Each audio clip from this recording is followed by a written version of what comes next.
तो law of natural justice कहता है कि ये कॉमन लॉ पे होना चाहिए, ये फेयर प्रिंसिपल्स पे होना चाहिए, ये मॉरल प्रिंसिपल्स पे होना चाहिए।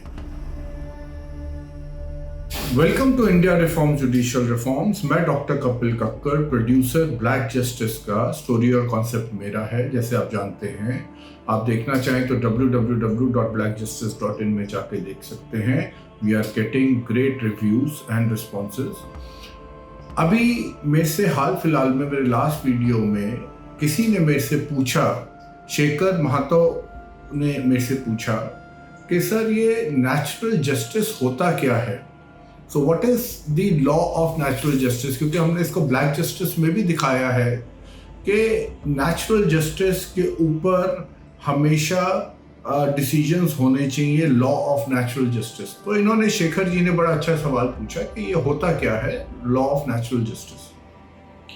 तो law of natural justice, Shekhar ji, होता है which is based on common sense. ये मैं मानता हूँ जुडिशरी के पास कॉमन सेंस नहीं है आज की डेट में। ये लोग अपने ही रोग बिहेवियर, अपने ही टेंजेंट, अपने ही दुनिया में ये डिसीजंस लेते हैं। बट इसको मैं आपको समझाऊंगा। लॉ ऑफ नेचुरल जस्टिस, जब हम कॉमन सेंस की बात करते हैं, इस शब्द को रोमन लॉ से डिराइव किया गया था, जिसका मतलब था जस्ट नेचुरल, जिसका मतलब था कि आप किसी भी लॉ, जब आप जस्टिस देते हैं, आप किसी भी चीज को कोडिफाई नहीं करेंगे कि भैया ये सेक्शन, ये फलाना ढमकाना।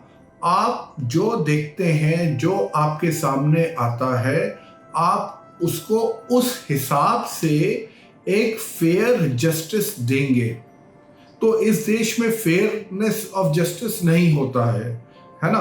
अब सवाल ये है कि लॉ ऑफ नेचुरल जस्टिस, अगर हम इसको और डीपली देखें तो आपको और क्लियर आएगा ये कहता क्या है। लॉ ऑफ नेचुरल जस्टिस पहला तो ये कहता है कि ये कॉमन लॉ पे होना चाहिए, ये फेयर प्रिंसिपल्स पे होना चाहिए, ये मॉरल प्रिंसिपल्स पे होना चाहिए, और इसके अंदर पूरी एक फेयरनेस से ये पूरी चीज होनी चाहिए।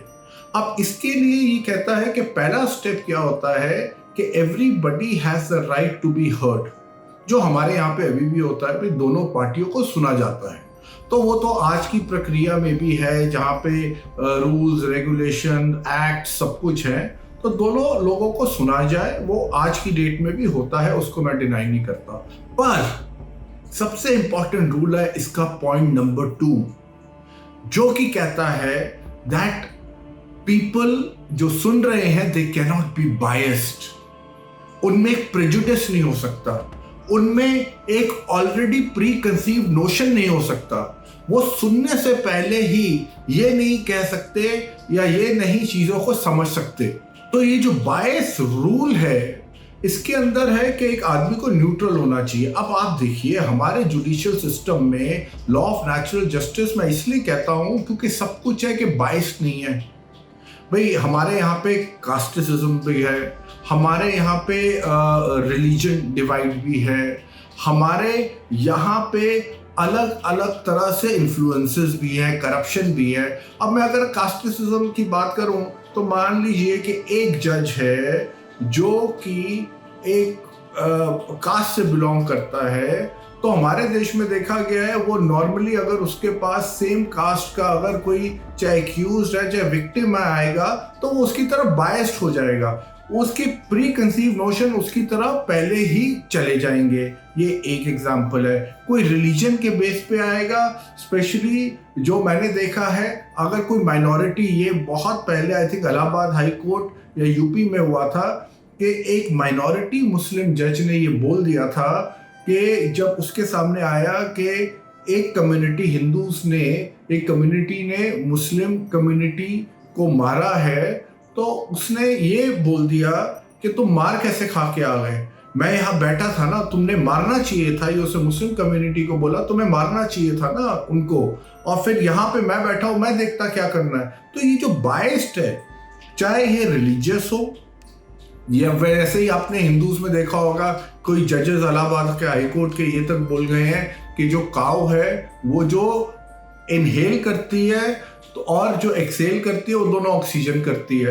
तो इस तरह के जो जजेस जो बायस्ड होते हैं, अभी यहाँ पे मेरी बात खत्म नहीं होती। लॉ ऑफ नेचुरल जस्टिस जो कॉमन सेंस पे है और जो फेयरनेस पे है वो इसलिए है क्योंकि जब ये लोग क्या करते हैं, ये लोग फिर जो रूल्स बुक है, रूल्स बुक को अपने हिसाब से मैनिपुलेट करते हैं।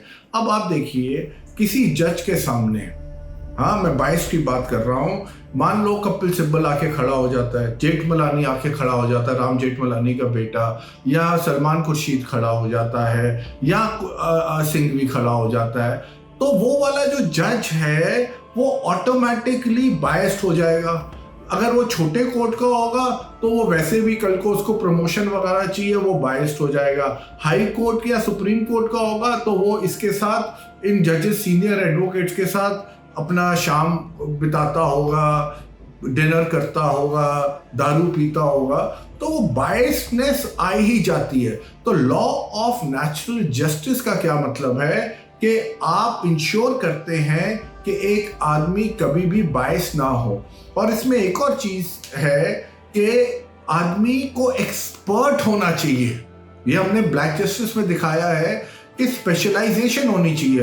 अब एक आदमी है जो फैमिली कोर्ट में बैठा है, उसको कोई आइडिया ही नहीं है कि भाई फैमिली कोर्ट के अंदर, अब वो ना उसका साइकोलॉजिकल बैकग्राउंड है ना उसका सोशियोलॉजी बैकग्राउंड है, वो कैसे हैंडल करेगा। या एक जज है जो फाइनेंस में वो जीरो रहा है, फेल होता रहा है, ग्रेजुएट, तो ये आपको पता सिंपल ग्रेजुएट होते हैं, तो वो जस्टिस कैसे करेगा। इसीलिए law of natural justice should be based on common sense.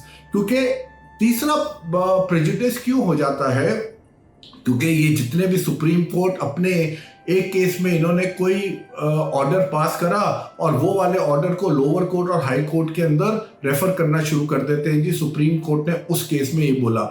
Always remember, two cases are never identical. तो ये जो बायसनेस है कि सुप्रीम कोर्ट ने फलाना बोल दिया तो इसीलिए बाकी के कोर्ट्स या वकील उसको कोर्ट करते हैं और ऑर्डर अपने फेवर में ले लेते हैं, जबकि सिचुएशंस अलग होती हैं। ये अपने आप में जुडिशरी को, जस्टिस को किल करता है। इसलिए बहुत इंपॉर्टेंट है कि लॉ ऑफ नेचुरल जस्टिस होना चाहिए। तीसरा इंपॉर्टेंट है reason decision. Law of natural justice क्योंकि कॉमन सेंस पे, तो वो रीजन उसका होना चाहिए। ये नहीं कि रीजन आपने अपने हिसाब से अपने पॉइंट को प्रूव करने के लिए कह दिया। ये हाल फिलहाल में चंद्रचूड़ ने भी ये बात कही कि कई बार जब हम लिखना शुरू करते हैं कोई ऑर्डर ये सोच के कि ये ऑर्डर मैंने देना है, और जब हम लिखना शुरू करते हैं हमें लगता है ये तो रीजन मेरा ठीक नहीं आ रहा, तो ये उस रीजन को कई बार ट्वीक करते हैं। क्यों? क्योंकि इन्होंने अपने आप को जस्टिफाई करना होता है। इसलिए बहुत इंपॉर्टेंट है कि आपके पास एक्सपर्ट हो जो कि चीजों को अच्छी तरह जाने, ना कि ये ग्रेजुएट जो जजेस हैं ये हमारे सिस्टम को संभाले। If you like this video, kindly share it far and wide. तुझ पे है पड़ा हुआ जो ज्ञानहीनता का भार, विशेष दूसरी शिक्षा पाके देता क्यों नहीं उतार। जो समझ में आए तुझको व्यवहार और कारोबार, उस पर ही करना चाहिए तुझे न्याय का विचार। नहीं तो कहां का सत्यमेव जयते, कहां का सत्यमेव जयते, कहां का सत्यमेव